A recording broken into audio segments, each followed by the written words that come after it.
द्वितीयं ब्रह्मचारिणी तृतीयं चन्द्रघण्टेति कुसुमाण्डेति चतुर्थकं पञ्चमं गन्धमादेति षष्ठं कात्यायनी सप्तमं कालरात्रि च महागौरी षष्ठकं नवमं सिद्धिमण्डले शिवे सर्वार्थसाधिके शरण्ये त्र्यंबके गौरी नारायणी नमोस्तुते। हाथ में चमकी देवानी हाथ में फूल पकड़ी રાખવાનો। ओम दुर्गे स्मृता सजंतो श्वसे स्मृतामतिवते वसुभं ददासि द्रदुषदाद्रचित्ता खाले न कोई सड़चे विना पधारो ब्रह्मांड मानु महिमा सतारो शक्ति नमा पगड़वा अगणित मापो हम पाहि ओम भगवती भवदूतकापो। बोलो आद्य शक्ति अंबे मात की जय नव दुर्गा मात की जय। ओम जयंती मंगलाकाली भद्रकाली कपालिनी दुर्गा क्षमा शिवा धात्री स्वाहा स्वधा नमः। નમસ્કાર મિત્રો, વાપી રિપબ્લિક ન્યૂઝ ચેનલમાં આપનું સ્વાગત છે। ખેરગામમાં દુર્ગાષ્ટમીએ નવ કુંવારિકાઓ એટલે કે નવદુર્ગાનું પૂજન કરવામાં આવ્યું।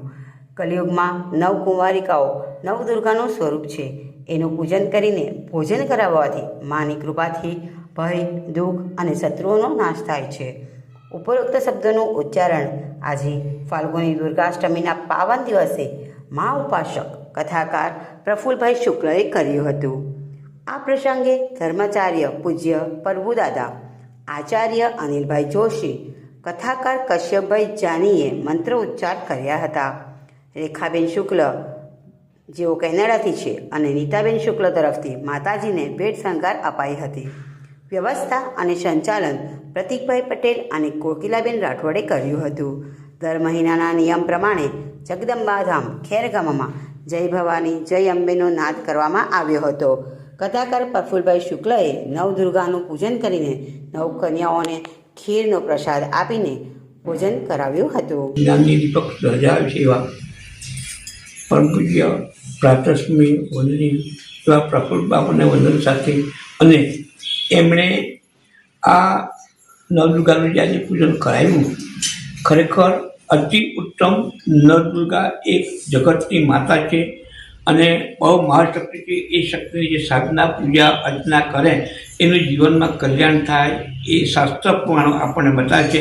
એટલે બહુ સારી વસ્તુ થઈ ગઈ છે કે બાપુને પણ વંદન અને આ નવદુર્ગા માતાને પણ વંદન અને જગતનું સૌનું કલ્યાણ કરે એવી પ્રાર્થના કરું છું। ફાલ્ગુની દુર્ગાષ્ટમીના પાવન દિવસે ધર્માચાર્ય પૂજ્ય પ્રભુદાદાની સાથે જગદંબાધામ ખેરગામમાં નવદુર્ગાનું પૂજન, નવ કુંવારી કન્યાનું પૂજન કરવામાં આવ્યું।